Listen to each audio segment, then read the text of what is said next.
a continuación con el tema de imagen en tetralogía de Fallot, dado por el doctor Harold Guerne.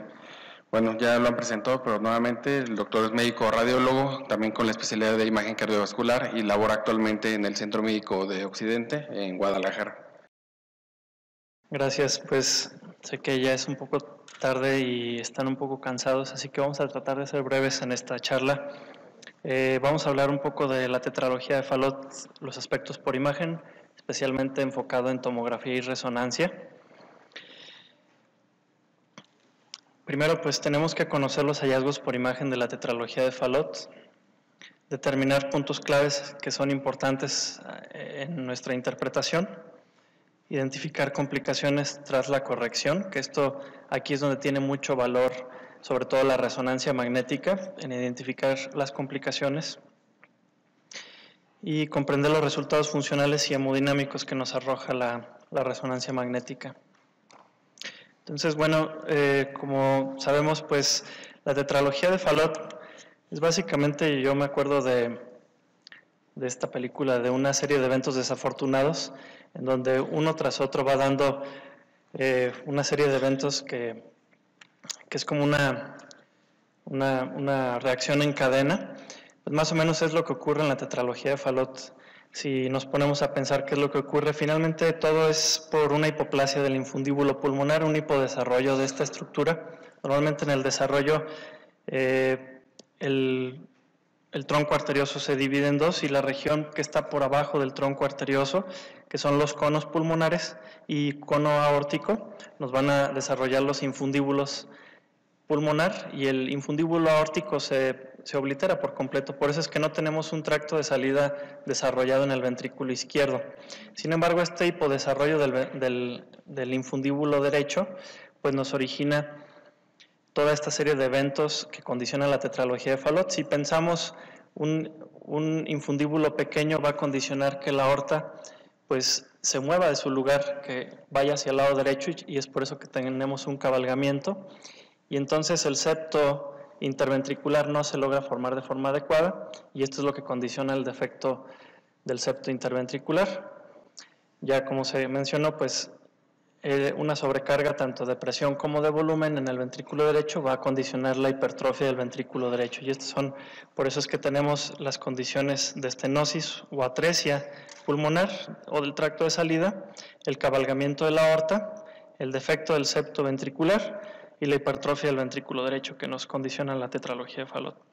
Entonces, como sabemos, pues es la cardiopatía congénita cianógena más común, es una incidencia de 3.3 por 100.000 nacidos vivos. Y esto es lo que nos topamos con la tetralogía de Fallot. Vemos una estenosis aquí, en este caso, a nivel de la arteria pulmonar, pero también el infundíbulo es un infundíbulo pequeño. Vemos este es el septo infundibular que está desplazado hacia la derecha, y esto pues condiciona que la aorta esté cabalgada. Aquí estamos viendo, este es un eje corto que nos muestra también el arco aórtico, pero estamos viendo la raíz aórtica como prácticamente estamos al 50 y 50% recibiendo la sangre del ventrículo derecho y del ventrículo izquierdo. Y otra cosa importante es que al momento de que la aorta se cabalga, la raíz aórtica tiende a rotarse, y es por eso que solemos ver este hallazgo característico en los pacientes con tetralogía de Fallot. La arteria coronaria izquierda tiene un origen posterior, los senos de Valsalva están rotados, y entonces esto es un hallazgo común, que tenemos un origen muy posterior de la arteria coronaria izquierda. Y pues el defecto del septo interventricular, que lo estamos viendo aquí, es subaórtico perimembranoso. En esta parte vean el defecto, la comunicación.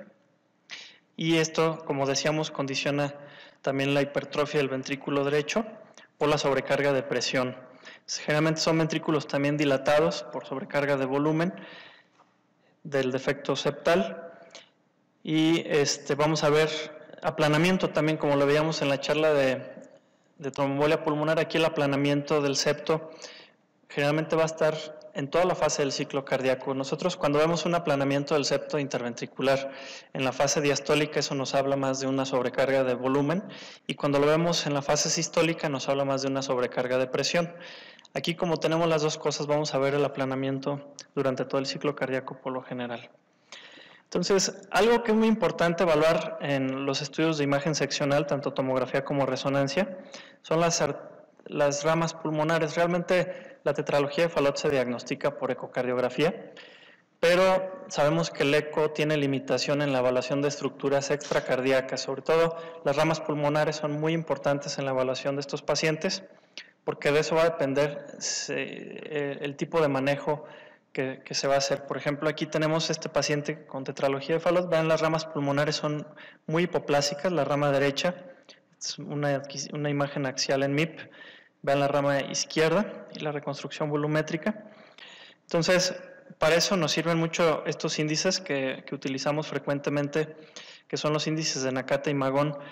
Y son muy sencillos de realizar. Simplemente lo que necesitamos es el área, por ejemplo, para el índice de Nakata, lo que hacemos es medir el área de la rama pulmonar derecha más el área de la rama pulmonar izquierda. Esto es previo a su bifurcación o previo a su ramificación, y esto se divide entre el área de superficie corporal total del paciente. Tenemos valores normales y valores adecuados, y está indicado hacer una corrección en tetralogía de Fallot cuando este índice es superior a 100, o en otros casos, por ejemplo, Fontan, cuando sea mayor de 250, y esto pues tiene valor pronóstico, porque si nos sale más bajo de estos, probablemente la corrección no sea exitosa. Entonces son para tetralogía de Fallot más de 100, Fontan más de 250, candidatos a Fontan más de 250, y cuando se pretende hacer Rastelli debe ser mayor de 200. Y el índice de Magón lo que valora son los diámetros de la rama pulmonar derecha más la rama pulmonar izquierda, y esto se divide entre el diámetro de la aorta a nivel del diafragma. También tenemos valores normales, adecuados para un cierre de CIB, o inadecuados. Si tenemos un índice de Magón menor de 0.8, definitivamente pues no, el pronóstico tras una corrección va a ser muy malo. Entonces, ante una atresia pulmonar, el índice debe de ser al menos superior a 1, y los candidatos a Fontan es cuando tenemos un índice mayor de 1.8. Entonces aquí tenemos, por ejemplo, la resonancia magnética, una estenosis pulmonar. Vemos en este corte coronal el calibre de la arteria pulmonar principal comparado con la aorta. Vemos de nuevo el defecto septal, vemos el infundíbulo, el septo infundibular cómo está desplazado hacia la derecha, y esto es prácticamente el tracto de salida, lo que queda del tracto de salida del ventrículo derecho, con una estenosis importante. El defecto septal de nuevo. Y aquí demostramos el cabalgamiento de la aorta. De nuevo el septo infundibular desplazado, con un tracto de salida muy pequeño. Otra secuencia que nos es muy útil pues es la angioresonancia, pero en su versión dinámica, en donde estamos viendo el paso del contraste como si fuera una fluoroscopía, y esto nos permite obtener múltiples fases desde que entra el contraste por la vena cava hasta que regresa de nuevo al sistema venoso. Entonces podemos hacer reconstrucciones en todas o en cualquier fase vascular que queramos, y por eso nos permite hacer reconstrucciones tridimensionales, como vemos aquí, la estenosis de la arteria pulmonar. Otra secuencia que en lo personal me gusta mucho en todas las cardiopatías congénitas es el corazón 3D, porque tiene la gran ventaja que nos da información isotrópica. Podemos hacer reconstrucciones tridimensionales, está sincronizada con el electrocardiograma, y es una adquisición que el paciente sedado con respiración libre se adquiere en 3 minutos, y nos da mucha información estructural cardíaca. Podemos identificar, por ejemplo, este es un paciente con Fallot, vemos el defecto, lo podemos medir perfectamente bien. Vemos el origen de las arterias coronarias, que también es muy importante, porque como mencionó la doctora Keren, podemos tener orígenes anómalos, y un curso de una arteria coronaria que tenga un curso prepulmónico en un paciente con tetralogía de Fallot, pues complica un procedimiento quirúrgico, una resección transanular o algo, pudiera ser incluso catastrófico pensar en una arteria coronaria que tiene un curso prepulmónico o prepulmonar. Entonces podemos ver muy bien las ramas pulmonares, la rama derecha y la rama izquierda, y, por ejemplo, este paciente tiene un arco aórtico a la derecha. Y entonces hacer reconstrucciones tridimensionales para de nuevo demostrar de forma muy anatómica. Y este es un paciente de 2 años o 3 años, obviamente con frecuencias cardíacas muy altas, que en la mayoría de los tomógrafos pues sería difícil poder obtener esta calidad de imagen por la resolución temporal que tiene la resonancia. Vemos de nuevo la hipertrofia del ventrículo y podemos medir muy bien los diámetros y el área de las ramas pulmonares para sacar los índices que comentamos. Vemos el infundíbulo muy hipoplásico, el desplazamiento del septo infundibular y la comunicación interventricular. Además de poder evaluar todas las demás estructuras, el arco aórtico lo podemos evaluar muy bien, la llegada de las venas pulmonares. Y otro plus que nos da la resonancia, pues como ya se mencionó, es el mapeo de flujo. Estas imágenes que se ven muy feas como si fuera televisión sin señal, realmente son muy útiles para evaluar el flujo. Aquí estamos haciendo un corte transversal de esa arteria pulmonar muy pequeñita, pero eso nos permite evaluar el grado de estenosis cuantificando su velocidad y su gradiente, y además el grado del cortocircuito, porque estimamos el flujo que está pasando por la pulmonar y el flujo que está pasando por la aorta en otro corte axial, y eso nos permite identificar. Obviamente, pues este es un cortocircuito de derecha a izquierda, tenemos más flujo aórtico, es por eso que el paciente está cianótico. Otro caso en donde tenemos todas las características de la tetralogía de Fallot, tenemos la estenosis, tenemos la comunicación interventricular. Esto es el infundíbulo muy pequeño. Otra cosa importante es que la válvula pulmonar suele ser anormal, ya sea una válvula bivalva o una válvula displásica. Suele ser anormal, en este caso es una válvula pulmonar bivalva, como lo pueden ver aquí, pero también tenemos un defecto del septo interatrial amplio y algunos lo mencionan como pentalogía de Fallot.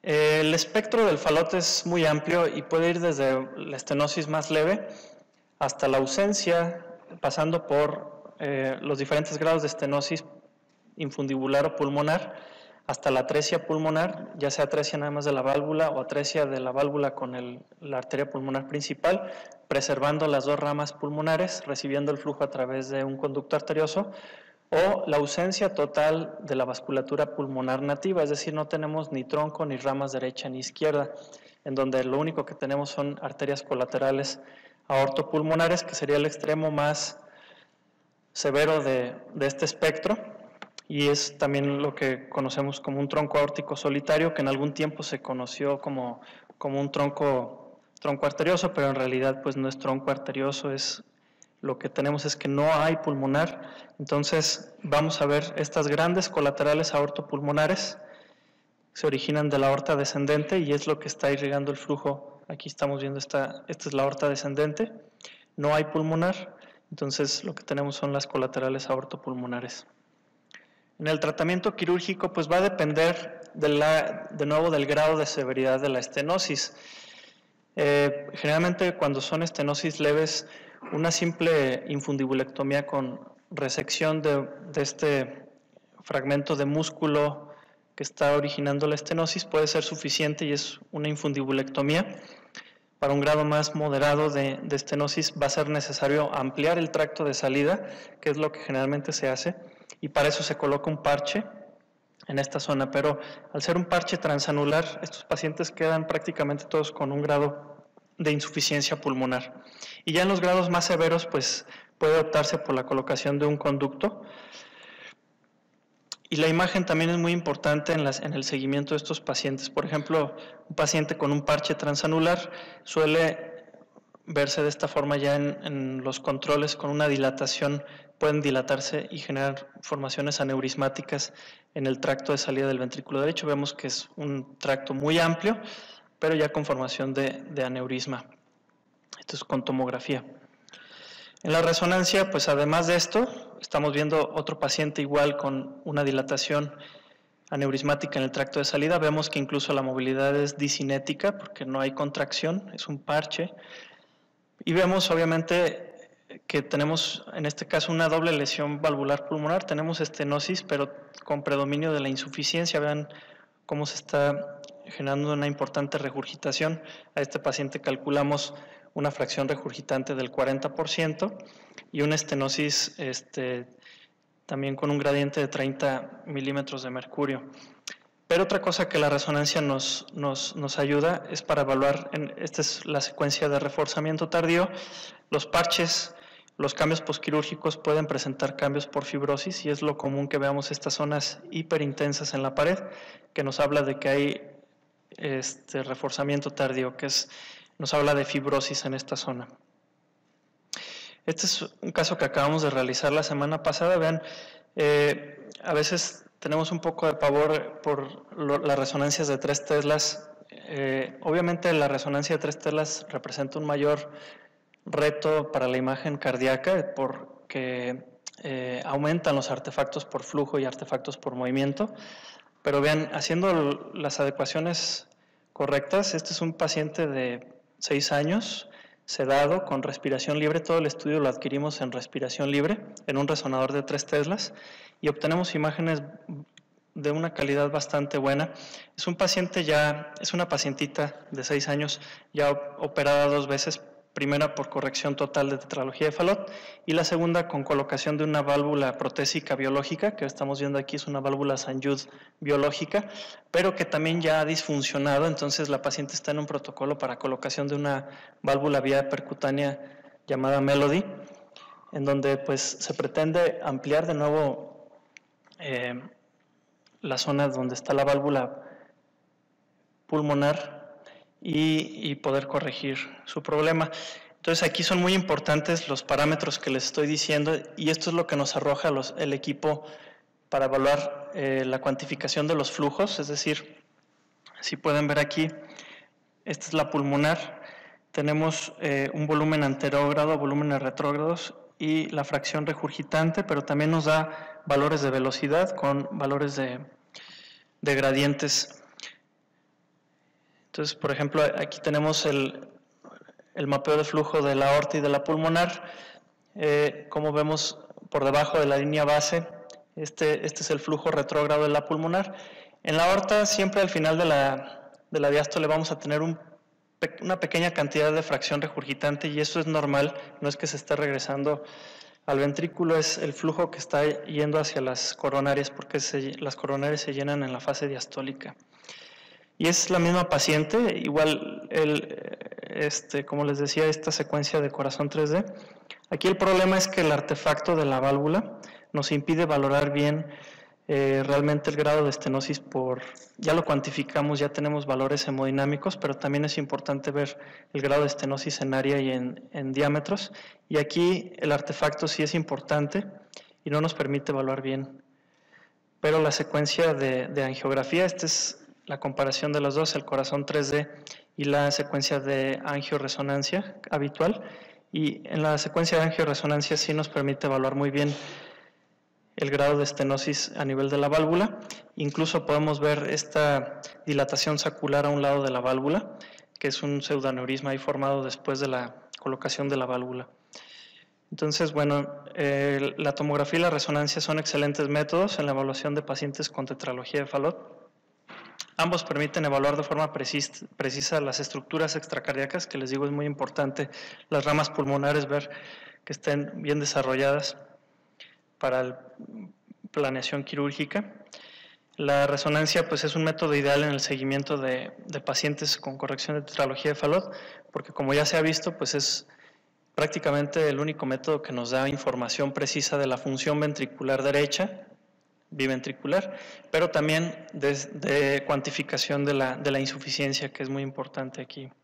Entonces, función ventricular, regurgitación pulmonar y determinar la toma de decisiones para reintervención. Gracias.